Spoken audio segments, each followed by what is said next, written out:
سوا کوئی نہیں۔ 9 ذی الحجہ یعنی یوم العرفہ کے دن کے روزے کی کیا فضیلت ہے، اور یہ بھی بتا دیں کہ یہ روزہ سعودی عرب کی تاریخ کے مطابق رکھا جائے گا یا اپنے اپنے ملکوں کی تاریخ کو فالو کریں گے؟ دیکھیں کچھ تو میں نے پہلے عرض کر دیا، اسی میں ایڈ کر دیتا ہوں۔ آپ نے اپنے ملک کے اعتبار سے ہی رکھنا ہے۔ فضیلت تو میں نے بتا دی مسلم شریف میں کہ 2 سال کے گناہوں کا کفارہ ہے، اور یہ صغیرہ گناہ ہے، کبیرہ گناہ توبہ سے معاف ہوں گے۔ اس کو سپورٹیو حدیث ہے صحیح مسلم کی کہ اگر کبیرہ گناہوں سے بچا جائے تو ایک نماز سے دوسری نماز، ایک جمعے سے دوسرا جمعہ، اور ایک رمضان سے دوسرا رمضان درمیان کے گناہوں کا کفارہ ہے، اگر کبیرہ گناہوں سے بچا جائے۔ اب ایک شخص نے ایک جمعہ پڑھا اور اگلا جمعہ پڑھا اور بیچ میں ایک نماز بھی چھوڑ دی تو کبیرہ گناہ اس نے کر لیا نا۔ تو کبیرہ گناہ جو ہیں وہ توبہ سے معاف ہوں گے اور اپنی اصلاح کرنے سے۔ صغیرہ گناہ آٹومیٹکلی معاف ہو جاتے ہیں بغیر توبہ کے بھی، نیک اعمال کی وجہ سے، جو قرآن پاک میں ہے نا کہ نیکیاں جو ہیں وہ گناہوں کو مٹا دیتی ہیں۔ وہ کون سے گناہ؟ جو چھوٹے موٹے انسان سے لا علمی میں چھوٹے موٹے گناہ ہو جاتے ہیں۔ یہ علیحدہ بات ہے کہ آلموسٹ جتنے گناہ ہیں وہ کبیرہ ہی ہیں، جن سے توبہ کیے بغیر چارہ نہیں ہے۔ بخاری مسلم سے کم از کم میں نے 20 گناہ، اور قرآن پاک میں بھی سمجھ لیں 8-10 گناہ تو آئے ہوئے ہیں۔ شرک، ماں باپ کی نافرمانی، قتل نہ حق، زنا، یہ تو قرآن میں آیا ہے، شراب نوشی، جوا، جادو، یہ وہ سارے بڑے بڑے، غیبت، چغلی، وعدہ خلافی، آلموسٹ جتنے گناہ آپ کو نام آپ لے سکتے ہیں وہ سارے کبیرہ گناہ ہی ہیں۔ تو ان سے آپ نے اگر بخشش کروانی ہے توبہ اور اپنی اصلاح کرنے سے، صرف توبہ کرنے سے کام نہیں چلنا، اس کی توبہ کا طریقہ ہی اپنی اصلاح ہے۔ تو یہ صغیرہ گناہوں کے اگینسٹ ہے۔ وہ اکثر لوگ اعتراض کرتے ہیں جی گزشتہ اور آئندہ کے لیے ایک کہ جی آئندہ کے گناہ بھی معاف ہو جائیں گے۔ وہ آپ جن گناہوں کی معافی سمجھ رہے ہیں نا وہ تو اس سے ہونے ہی کوئی نہیں ہے، وہ تو ویسے ہی نماز پڑھنے سے آئندہ کے گناہ تو معاف ہوں گے ایک فضیلت کے طور پہ۔ اسی لیے بعض محدثین نے اس کا ترجمہ یہ کیا ہے کہ 2 سال کے گناہوں کا کفارہ ہے، ٹھیک ہے۔ تو یہ با محاورہ بھی بات ہو سکتی ہے، تعویل اس کی بھی کی جا سکتی ہے۔ رہا کہ سعودیہ کے مطابق کرنا ہے تو یہ تو ان 15-20 سالوں کی ایک زیادہ مصیبت ہے۔ ادروائز اگر آپ آج سے 40-50 سال پہلے جائیں، جب یہ سیٹلائٹ ٹی ویز کا سلسلہ ہمارے علاقوں میں یہاں شروع نہیں ہوا تھا، ریئل ٹائم ڈیٹا نہیں آتا تھا، تو اس وقت تو ہمیں پتہ ہی نہیں ہوتا تھا کہ آج سعودیہ میں یوم عرفہ ہے یا نہیں ہے۔ تو اگر پہلے آلموسٹ 1400 سال کے مسلمان اپنے اپنے علاقوں کے مطابق یوم عرفہ کو لے کے چل رہے ہیں، تو اب بھی وہی آپ شریعت بدل تو نہیں جانی ہے۔ اس میں زیادہ رسک ہے کہ کوئی کہ جی میں سعودیہ کے مطابق رکھوں گا کیونکہ اس وقت ہے، تو وہ تو بخاری مسلم میں حدیث ہے کہ حاجیوں کے اوپر تو یوم عرفہ کا روزہ ویسے ہی نہیں ہے۔ نبی علیہ السلام حج کے دوران صحابہ نے آپ کو پیالہ مشروب کا پیش کیا، یہ چیک کرنے کے لیے آپ نے روزہ تو نہیں رکھا، تو آپ نے پی لیا تو صحابہ کو پتہ چل گیا کہ غیر حاجی کے لیے روزہ ہے، حاجی کے لیے نہیں ہے۔ ایون یہ سیٹلائٹ ٹیکنالوجی جب تک نہیں تھی تو مکے کے اندر جو لوگ تھے ان کو یہ آئیڈیا تھا، مدینے والوں کو بھی نہیں پتہ ہوگا کہ مکے کا کب بن رہا ہے یہ سلسلہ یوم عرفہ کا، اگر ان میں آپس میں ڈفرنس آ جاتا ہے۔ آج چونکہ ریئل ٹائم ڈیٹا آ رہا ہے اس لیے یہ فتنے بھی زیادہ کھڑے ہو رہے ہیں جی سعودیہ کو دیکھیں گے، سعودیہ کو دیکھیں گے۔ سعودیہ کو کوئی دیکھیں گے؟ 10 محرم بھی یہاں کی ہوگی، رمضان بھی یہاں کا ہوگا، عیدیں بھی یہاں کی ہوگی، سعودیہ کو نہیں آپ نے دیکھنا۔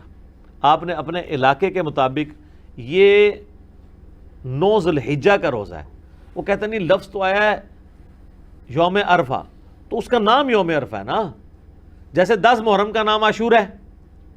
ویسے تو ہر مہینے میں عاشورہ موجود ہوتی ہے، عاشورہ کہتے ہیں 10ویں دن کو، لیکن جب سمپلی عاشورہ بولا جاتا ہے اس سے مراد محرم کی 10 تاریخ ہے، تو یوم عرفہ ہی اسے بولا جائے گا۔ تو اس لیے آپ نے اپنے علاقے کے مطابق اس کو لے کے چلنا ہے۔ اور باقی اس میں علم الکلام اور فقہ والا جواب یہ ہے کہ آج سے 40-50 سال پہلے تک تو آپ کی شریعت ہی پھر یہ والی لاگو نہیں تھی جو آج آپ نے امت کے اوپر لاگو کر دی ہے۔ تو پہلے 1300 سال کے مسلمان جس شریعت کو فالو کر رہے تھے، ہم آج بھی اسی شریعت کو بہتر سمجھتے ہیں فالو کرنے کے اعتبار سے۔ دوسرا یہ ہے کہ امریکہ میں جس وقت دن ہوتا ہے تو سعودی عرب میں رات ہوتی ہے۔ سعودی عرب میں جب یوم عرفہ آنا ہے تو امریکہ میں تو اس وقت رات ہوگی۔ وہ کہتے ہیں نہیں جب وہ وہاں پہ داخل ہو رہا ہوگا تو داخل تو دن پھر یہاں سے داخل ہونا شروع ہوتا ہے نا۔ زمین تو آپ کو پتہ ہے نا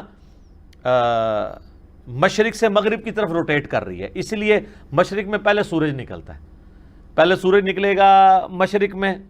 آپ جائیں یعنی آسٹریلیا کی طرف چلے جائیں تو پہلے سورج طلوع ہو رہا ہے ہم سے، پھر اس طرح کرتے کرتے کرتے جب ہمارا طلوع ہوتا ہے تو ہمارے سے 2 گھنٹے بعد سعودیہ کا ہوتا ہے، تو دن تو وہی ٹریول کر رہا ہے نا اس اعتبار سے.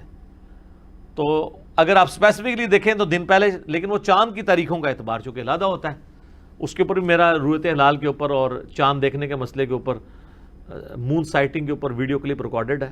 مختصر یہ ہے کہ آپ اپنے علاقے کے مطابق رکھیں گے، اور کل کو اگر آپ نے یہ کہنا ہے کہ ہم نے وہاں دیکھنا ہے تو پھر آپ میں سے کوئی ایک اور بندہ اٹھے گا، وہ کہے گا جی یہ جو آپ پھر عید کر رہے ہیں پھر وہ بھی سعودیہ کے مطابق کریں، کیونکہ اصل تو وہ جو ہے وہ حج کی یہ رسم باقی رکھی گئی ہے، تو حج تو وہاں پہ ہو رہا ہے، یہ پھر اگلی پھکی ہے.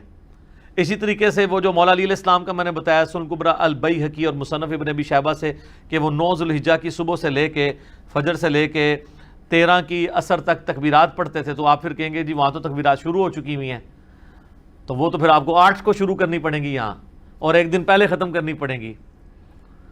ایک فائدہ ہو جائے گا کہ جنہوں نے یہ سیاپا ڈالا ہوا ہے نا، وہ آج کی ان کو قربانی جو ہے وہ 3 دن پہ آ جائے گی، کیونکہ اتنے جو چوتھا ہونا ہے نا اتنے تیسرا ہونا ہے.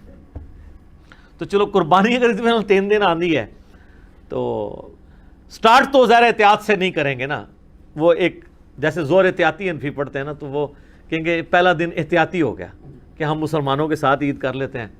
تو یہاں جب چوتھا دن ہو تو ان کو اس وقت چوتھے دن بتایا کریں گے سعودیہ میں تو آج 5واں دن چل رہا ہے تو آج قربانی نہیں ہو سکتی، تو آپ نے کرنی ہے ادھر جا کے کریں، وہ بھی خیر ضعیف روایت ہے. ٹھیک ہوگا جی، جزاک اللہ.